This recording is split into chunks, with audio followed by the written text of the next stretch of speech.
CBN.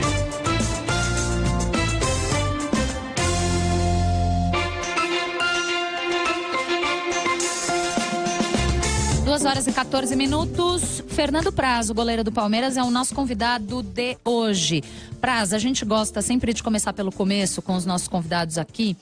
E então com você não vai ser diferente. A gente quer começar pelo começo da sua relação com o futebol. E antes do futebol veio o tênis, ou pelo menos uma vontade do seu pai de que você fosse jogador de tênis. Sua história começa em Viamão, no Rio Grande do Sul. E por que seu pai queria que você fosse jogador de tênis? Você gostava? Não sei, eu acabei pegando gosto pelo esporte, né? Mas eu acho que era uma predileção dele. Ele tinha esse gosto, ele jogava também. E acabou que ele incentivou eu e minha irmã a jogar, né? E como eu na família era o mais, vamos dizer, propenso à parte esportiva, eu acabei entrando, cheguei a competir, mas aí quando veio o futebol junto, teve uma hora que eu tive que fazer uma escolha e graças a Deus eu fui pro futebol. E aí, como é que foi esse comecinho da sua carreira? Olha, como todo menino que joga futebol e a maioria dos meninos brasileiros é apaixonado por futebol. E eu comecei com uma brincadeira no time da minha cidade, em Viamão, o Independente, era uma escolinha que tinha os finais de semana. E isso em 86, aí a gente começou a fazer o time e jogar alguns campeonatos em outras cidades. Tinha um campeonato no verão, que era Moleque Bom de Bola, que era um campeonato de futebol de areia na praia, lá em Cidreira, Tramandaí. E num desses campeonatos, um pessoal do Grêmio me viu jogar e me levou pro Grêmio em 91. Mas isso, você começou na linha ou no gol? Comecei na linha, mas não joguei nem 2 anos na linha, eu acho, porque todos os sábados tinha um torneio interno nosso e os times na época eram separados por cores, né? E o meu time faltou goleiro. E a gente fez um revezamento. A gente sempre fazia. Aí vai. Só que eu fui o primeiro a ir pro gol e fui bem. Aí os caras pediram pra eu ficar. Aí eu fiquei. Foi ficando? Tô aí desde 88, quase 30 anos já jogando. Muito bom. Bom, logo quando a gente começou aqui a nossa conversa, já teve participação aqui do nosso ouvinte. Daqui a pouco eu pego o nome dele aqui. Mas é sobre o fato da convocação para a seleção brasileira. Bom, você teve ali uma baita alegria, na sequência uma tristeza, foi convocado para a seleção, seria a primeira vez, teve a lesão no cotovelo, ficou fora das Olimpíadas de 2016. Praz, já passado um tempo, digamos que lição que você tira desse episódio, Praz? Olha, eu sempre falo, tu pode ver sempre as coisas por 2 lados, né? A gente normalmente vê o mais difícil, o mais triste, o mais complicado. E os meus 2 lados eram os seguintes, né? Eu com 38 anos, depois de, vamos dizer, 18 anos de carreira de profissional, quando muita gente não esperava mais, e principalmente uma seleção olímpica que tem um limitador de idades, né? Era eu, o Neymar e o Renato Augusto, só acima da idade. Então era mais difícil ainda a convocação. E eu fui convocado, e a chance de representar a seleção numa Olimpíada em casa, em que via um potencial enorme de conquista de medalha de ouro, como aconteceu. E também pensando no futuro, estava em cima de uma troca de comando, ia começar uma reformulação e todo mundo sabe que uma medalha de ouro olímpica daria muita força para quem estava nessa seleção, né? E eu acabei num lance, se tivesse filmado o lance, ninguém ia acreditar que eu teria sofrido uma fratura no cotovelo naquele lance, né? E óbvio que a tristeza é enorme, porque já é difícil chegar à seleção brasileira, ainda com 38 anos. Então eu fiquei nos 2 primeiros dias muito abatido, tentando entender o porquê. Aí tu começa a pensar, né? Por que eu fui me machucar logo, quando faltava uma semana para começar as Olimpíadas? Mas de repente se eu me machucasse antes, eu não teria sido nem convocado, não teria alegria de ser convocado, eu sempre brinquei com meus amigos, de ver o meu nome lá como fala assim, Fernando Praz do Palmeiras. E também não teria, vamos dizer, dado aquela entrevista naquele banner que todo jogador quando chega na seleção dá. E então tem vários modos de se analisar, né? Eu, claro que se pudesse escolher, nunca teria escolhido me machucar, mas tento ver pelo lado bom de ter vivido uma experiência de uma convocação para a seleção, que é uma coisa muito difícil na carreira do jogador, porque a gente está falando agora se for ver, jogadores de elite, né? Mas lá quando tu começou, tudo que tu passou e todos os jogadores que tu conviveu e que também tinham esse sonho, são poucos que conseguem alcançar, né? Uhum. O goleiro do Flamengo, o Alex Muralha, foi massacrado, muito criticado na derrota contra o Cruzeiro na final da Copa do Brasil. A partida foi para os pênaltis e ele não pegou nenhum pênalti. E aí ficou parecendo que o goleiro tinha sido o responsável pela derrota do time. Enfim, você acompanhou certamente, foi uma cobrança muito pesada. Você já passou por isso? Igual a dele, não. Eu acho que o que ele passou foi uma coisa totalmente, na minha opinião, totalmente desmedida. A torcida tudo bem, porque a torcida age em cima da emoção, mas quem lida com o futebol, quem é profissional, quem analisa o futebol, eu acho que tem que ter uma opinião um pouco menos leviana. Porque se a gente for ver na história, quantos goleiros já foram para decisões de pênaltis e não conseguiram defender nenhum pênalti? Isso é mais do que normal, mais do que corriqueiro. Óbvio que fizeram um levantamento do histórico dele, mas eu acho que são coisas que tu tem que analisar. Se tu quiser analisar, analisa aquele jogo, não o que ficou para trás.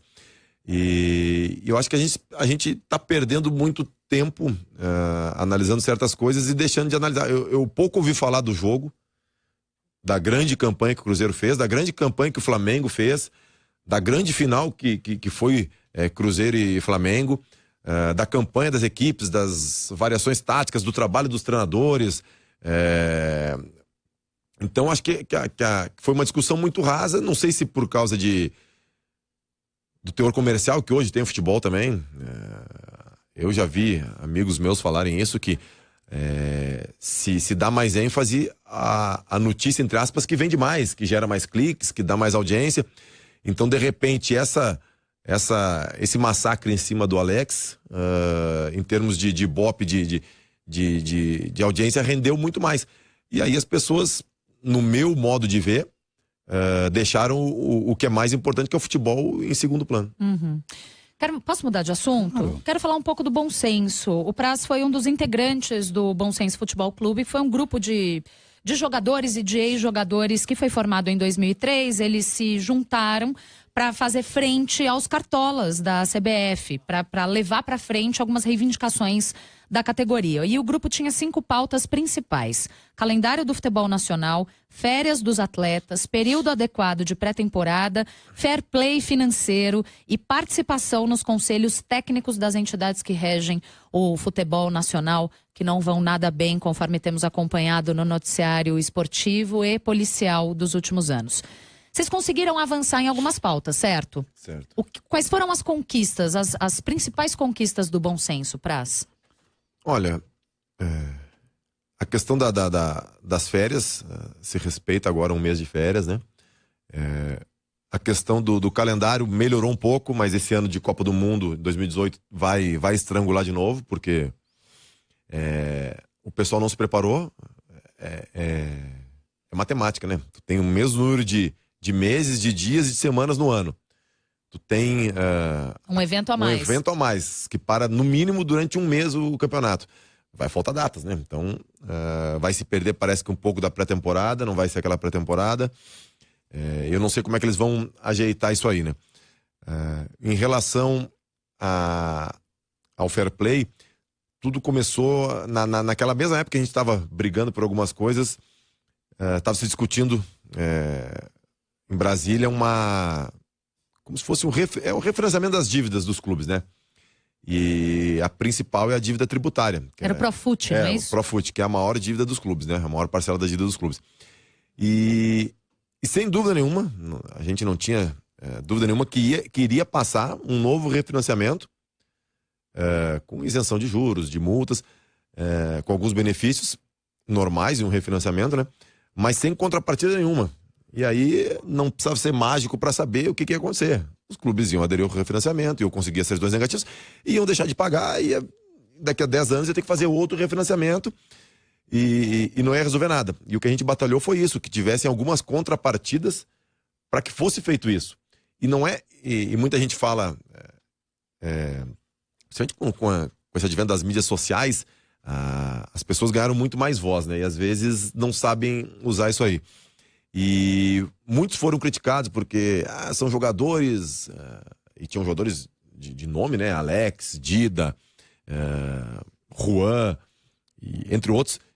E foram muito criticados porque são com a vida financeira resolvida, são ricos e estão se preocupando com isso, reduzir jogos. E é uma imagem distorcida, porque não se queria a redução dos jogos da Série A, se queria um equilíbrio de jogos da Série A, da Série B, da Série C e da Série D.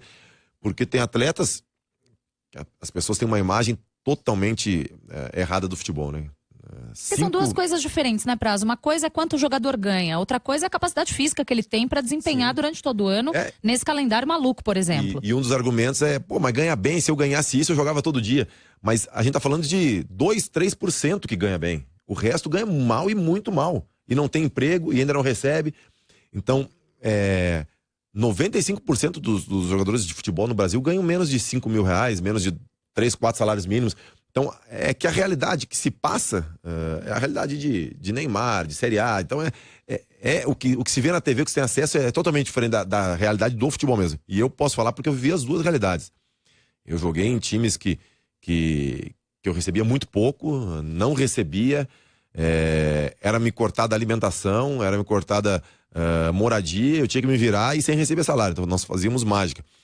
E o que a gente brigou era isso. Que a gente não queria que um menino que estivesse na Série C, na Série D, tivesse um contrato de 3 meses durante o estadual, ficasse desempregado mais 4, 5 meses, conseguisse o emprego depois na Série D, jogasse 2 meses na Série D, acabava o campeonato, ficava desempregado.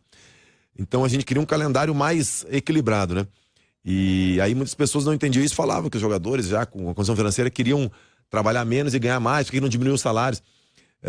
Então não era esse o foco. E eu sempre fui contrário a essa lógica, porque eu achava, caras como o Alex, como o Juan, como o Dida, que não precisavam de maneira nenhuma se envolver nisso, porque já tinham a vida financeira resolvida. Alguns já tinham até parado de jogar. Já tinham parado de jogar e estavam lutando por isso, por uma coisa que eles não iriam ter nada em troca, né? Uhum. Então, foram conseguidas algumas contrapartidas, como um limite de gastos. O time tem que gastar um percentual do que fatura, né?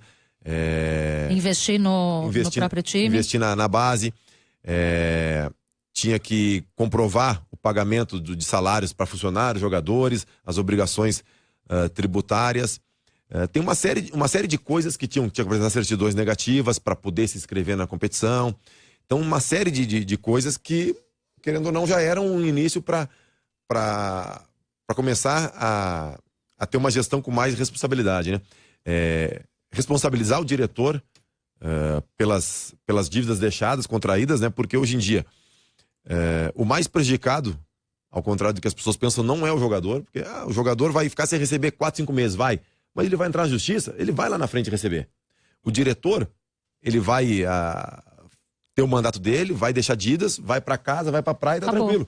O único prejudicado é o clube. O clube vai ser o único prejudicado no final das contas. Que vai herdar essa dívida e vai ter que lidar com ela. E a gente, óbvio que não inocentemente, mas a gente sabia que, de repente, diretamente a gente não ia afetar, mas indiretamente vai, porque tu trabalhar numa empresa onde o modelo de gestão é melhor, onde a empresa é equilibrada financeiramente, é uma empresa sustentável, vai te trazer benefícios indiretamente. Então, uma das coisas que a gente quis é essa, mas agora também saiu uma decisão aí na justiça revertendo isso, que parece que não precisa mais apresentar certidões negativas. Então, é uma luta complicada, porque o sistema já está viciado há muito tempo, né, dessa maneira, né? E sempre quando tu tem que quebrar alguma coisa que já vem de tempo, é difícil. Quer dizer, houve alguma conquista, não houve, vocês não conseguiram tudo que vocês estavam pleiteando, e ainda assim o bom senso acabou 3 anos depois. Por quê? Acabou porque é complicado. O que a gente falava era o seguinte: a gente tinha que treinar durante a semana, jogar, e ainda se preocupar com muitas coisas. Eu fui uma vez a Brasília, o Paulo André foi, Alex foi, Dida foi, entre outros. E as pessoas do outro lado, não, elas vivem para trabalhar em cima disso, né? Em fazer política, em fazer acordos, em conseguir apoios. E a gente não tinha a menor condição, nem de tempo e nem financeiramente, para bancar um projeto assim, né? Então, uma das coisas foi isso. A gente conseguiu um primeiro passo, que eu acho que já foi importantíssimo. Só por levantar o debate, eu acho que já é importante, porque há quantos anos, eu estava vendo um jornal esses tempos, era no Rio ainda, eles faziam a retrospectiva, assim, como estava 50 anos atrás, 60 anos atrás. E aí eu vi uma manchete, não vou dizer o nome do clube, clube tal no Rio de Janeiro, luta contra salários atrasados, dificuldade financeira. Quer dizer, isso já há 60 anos e nunca se foi feito nada, né? E a gente conseguiu, querendo ou não, levantar essa discussão. E avançar um pouquinho. E avançar um pouquinho. Bora. Repórter CBN, temos que fazer uma pausa aqui na nossa conversa. A gente volta já já com o goleiro do Palmeiras, Fernando Praz. Rede CBN, top de 5 segundos.